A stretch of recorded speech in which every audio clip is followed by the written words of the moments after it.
Good morning, children. Today we are going to start question number 4 of exercise 10b. In the adjoining figure, line C is a transversal. C is a transversal to line A and B. यानी कि A और B, they are two lines, and C its transversal. Name all angles or pairs of angles of each type. आपको इसमें ये कुछ angles दिए हैं, 8 angles, इसमें आपको बताना है. First, exterior angles. Which are the exterior angles? Exterior angles means outside. 1, 2, 7, 8. तो आप क्या लिखेंगे यहाँ पर? Angle 1, angle 2, angle 7 and angle 8.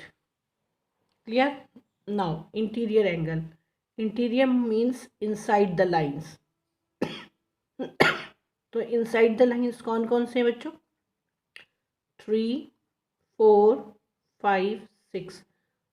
तो which are the interior angle? Angle number 3, angle 4, angle 5 and angle 6.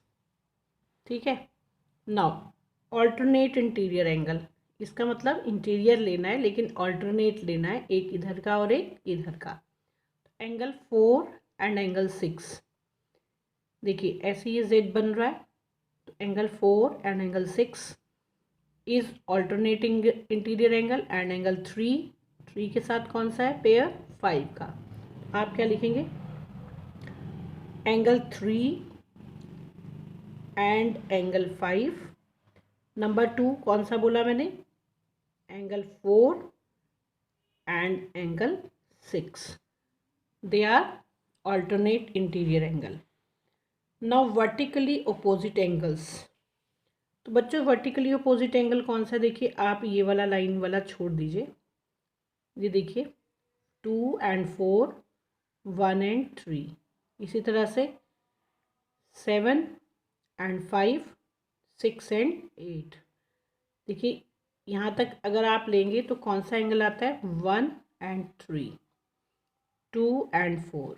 अगर आप इसको छोड़ दें तो 6 एंड 8, 5 एंड 7. तब आप यहाँ पर क्या लिखेंगे? Angle 1 and angle 3, comma second pair angle 2 and angle 4. Similarly angle 5 and angle 7, angle 6 and angle 8. Angle 1 and angle 3, angle 2 and angle 4, angle 5 and angle 7, 5 angle 6 and angle 8 are vertically opposite angle. Now corresponding angles. Corresponding angles क्या होते हैं बच्चों? अब ये 2 lines दी हैं, मैंने ये बताया था. लेफ्ट साइड चलेंगे पहले. इसके लेफ्ट कौन सा? इधर वाला. तो left top 1 and 5, left bottom 4 and 8. इसी तरह right side, right top 2 and 6, right bottom 3 and 7. They are corresponding angles. तो first we write here angle 1 and angle 5. ये क्या है बच्चों? लेफ्ट टॉप, दोनों लाइंस के टॉप वाले left side. Next left bottom angle 4 and angle 8, 4 and 8. Similarly, right top 2 and 6, angle 2 and angle 6, angle 3 and angle 7, angle 3 and angle 7. फिर से देखिए angle 1 and 5, 4 and 8, 2 and 6, 3 and 7. अब co interior angle. Co interior angle क्या होते हैं बच्चों? Same side of the transversal. देखिए it is a transversal. Interior का मतलब अंदर वाले, सेम साइड ऑफ ट्रांसवर्सल, यानी कि 4 and 5, 3 and 6। तो अब इसको क्या लिखेंगे, एंगल 4 एंड एंगल 5। दूसरा पेयर कौन सा है बच्चों, angle 3 and angle 6। Clear. Now G part, angles adjacent to angle 1। Adjacent कौन से एंगल्स होते हैं बच्चों, जिसका सेम वर्टेक्स होता है, यानी कि कॉमन वर्टेक्स और कॉमन आर्म। तब आप इसमें देखेंगे कुछ, ये एंगल 1 दिया हुआ है, 1 के साथ में आप देखें 2, 2 का कॉमन वर्टेक्स है और 1 कॉमन आर्म। तो कौन सा एंगल हो गया बच्चों, एडजेसेंट एंगल ऑफ 1, 2 और दूसरा क्या हो सकता है 4। देखिए यहाँ से चलिए, यहाँ पर ये कॉमन वर्टेक्स है और ये कॉमन आर्म है, तो ये 4 हो गया। 3 नहीं हो सकता क्योंकि 3 का कॉमन वर्टेक्स तो है लेकिन कॉमन आर्म नहीं है। तो आप क्या लेंगे इसमें, एंगल एडजेसेंट ऑफ एंगल 1 क्या है, 2 एंड एंगल 4। आप यहाँ पर लिखेंगे adjacent angles of angle 1 is, angles, ये एस जो है एंगल्स के लिए लिखा जाता है, angles 2 and 4। Clear. Now next question, H angles adjacent to angle 2। अब आप देखेंगे 2 का, अब आप ये देखिए 2 का एडजेसेंट एंगल कौन सा है, एक तो है 1, देखिए इसका कॉमन आर्म है ये वाला और कॉमन वर्टेक्स है। ऐसे ही 3, ये कॉमन वर्टेक्स है और ये इसमें कॉमन आर्म है, इन दोनों एंगल में ये लाइन क्या है हमारी, कॉमन। तो इसका आंसर क्या होगा बच्चों, adjacent angle of angle 2 is angles 1 and 3। Clear. इसी तरह से अब ये पूछा गया है आई पार्ट में, एडजेसेंट एंगल ऑफ एंगल 5। अब 5 का देखकर बताइए कौन सा एडजेसेंट है।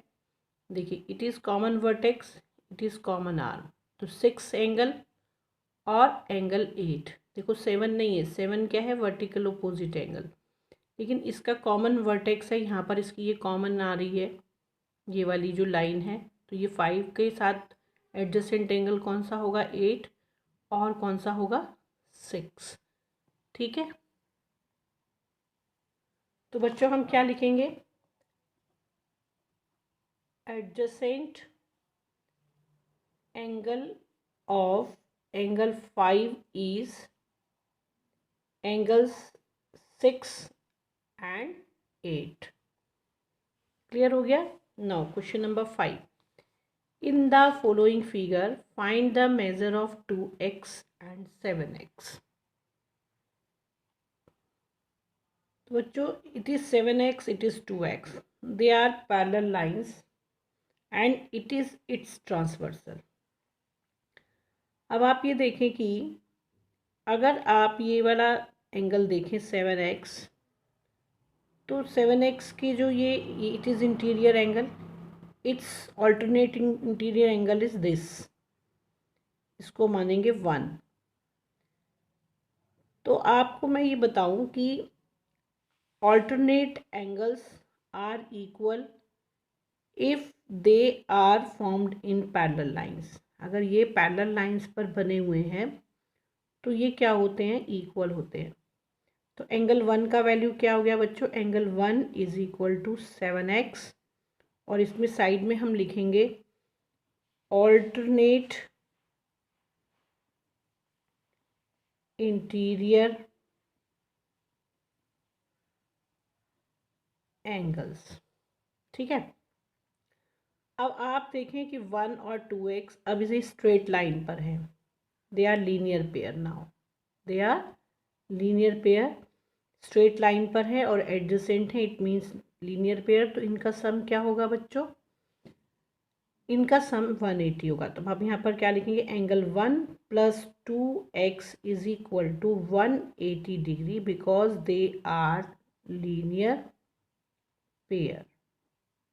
ठीक है, अब 1 का वैल्यू लगाइए, वैल्यू ऑफ 1 कितना आया था, 7x, 7x + 2x is equal to 180 degree, add them, 9x is equal to 180 degree, value of x is equal to 180 divided by 9, 20 degree, x is equal to 20 degree.